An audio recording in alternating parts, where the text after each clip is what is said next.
Now, this is like the biggest gathering of these little puppies since the era when they ran, right? This is a huge gathering. The Historic Grand Prix is an organization about 4 years old now, and their self-described mission is to recreate the old days in a manner that does the cars justice. Well, the cars are now taken to the track. They're going to have one more warm-up lap here before they get the green flag. Remember, these guys don't have tire warmers like modern Formula One cars do, so these tires are going to be very cold. So when they come down into that first turn, it's going to be a little bit dodgy because brakes are cold, tires are cold. They got to have their wits about them to keep these 550 horsepower monsters under control as they enter into turn one. We've got Charles Nurburg bringing the field down to the start-finish line. We've got a green flag for Historic Grand Prix. Here comes Charles Nurburg coming down into turn one. He's got Randy Johnson right on his tail in the Williams FW08. They're bunched up tight as they come down into turn one. Duncan Dayton, Danny Baker, all making it through turn one cleanly. They're making it around turns 2 and 3. It's still Charles Nurburg in the lead in the Williams FW07, followed by Randy Johnson in the Williams FW08. We've got Duncan Dayton in that beautiful black Lotus 79 right on their heels. Oh, James King looking down inside. Looks like Eric Joyner in the FW08 thinks better of it, moves back into the line. See if you can hear the noise echoing through the buildings, just like Monte Carlo. They come screaming down the back straight. Oh, it looks like a move on the inside. Yes, it is. It's Randy Johnson goes down inside Charles Nurburg, going down into turn number 9 as they make their way around the turn 10 complex. Chris Cord in the number 16, Shadow DN5, though, is just charging up through the field there. This is a very early 70s flat-bottom car that's just worrying these ground effects cars something fierce. Randy Johnson just comes by the start-finish line in first place.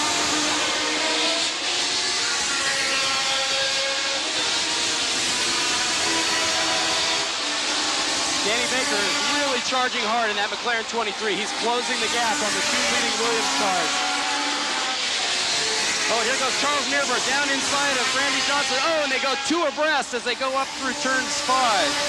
Casey, this 3-car battle at the front reminds me so much of that fantastic race here in 1977. Oh, we got to move. Here comes Danny Baker. Oh, and he just gets around the outside of Randy Johnson. Boy, that was a close one. Danny Baker's actually moved up to 2nd place in that McLaren M23. Just an amazing drive for a much older flat-bottom car against much later, much more sophisticated technology. If you ever had a doubt that these guys are racing, this should put paid to it because these guys are going hammer and tongs. We're coming up on lap traffic here. The leaders are coming up on the Ferrari of Todd Marici. This could play into Danny Baker's hands as he tries to close that gap with Charles Nurburg's Williams FW07. Oh, and Baker looks like he's right on his tail. He's going, dips inside, outside. He's down the inside. He's got him. He's got him into turn 1. Danny Baker takes the lead in the McLaren M23. What an amazing move. After Danny Baker and then followed by Charles Nurburg, we then have Eric Joyner in the Williams FW8, and right on his tail is Duncan Dayton, who seems to have, whoa, and Duncan Dayton has a big moment coming out of turn 8. He loses the back end and gets it back in line. Pete, it looks like these leaders are turning times that might have got him in the tail end of the Champ Card field today, I think. We could use more American drivers in Champ Car. Exactly. On your Jumbotron, you've got the Theodore David Busby coming by. A good close-up in the 2-3 complex of Eric Joyner and that Williams. That was a KK Rosberg car. It was raced here in Long Beach in the last year. The Formula One ran here in 1983. God, I'm having flashbacks, Pete. Isn't it wonderful that so many of them have their helmets painted up to be the same as the drivers of these cars originally? Remember, everything these guys are doing is all mechanical. There's no power steering. They don't have power brakes. They don't have automatic transmissions. It's all muscle and nerve. Oh, and as we pass the start-finish line, our leader, Danny Baker, looks like he's got Charles Nurburg closing on him again now. So that fight at the front looks like it's heating up. Oh, Nurburg's laying in wait, getting ready to pounce. Sets him up from behind as they come out at turn 6 and 7, going into 8. He's right up on the gearbox of Baker. He's going to try him on the back straight. Yes, and Nurburg's made the pass. He's gotten around Danny Baker as he comes through turn 10. He's back in the lead. Charles Nurburg's your new leader in the Williams FW07. Danny Baker tail sliding out of the hairpin, trying to hold on to his gearbox as they come down the front straight on Shoreline. These guys are going to dogfight right to the bitter end, Pete. As they head down into turn 1, it's Charles Nurburg. Oh, and Danny Baker fades down in the inside. He retakes him going into turn 1. Whoa, and he just misses the wall as he comes around turn 1 and into turn 2. Danny Baker retakes the lead in the McLaren M23, followed now by Charles Neerberg in the Williams FW07. These guys are swapping the lead back and forth, lap in and lap out. This is some amazing racing. Coming into turn 8, Neerberg's going to try the same move again. He closes up on the tail box of Baker as they come onto the back straight.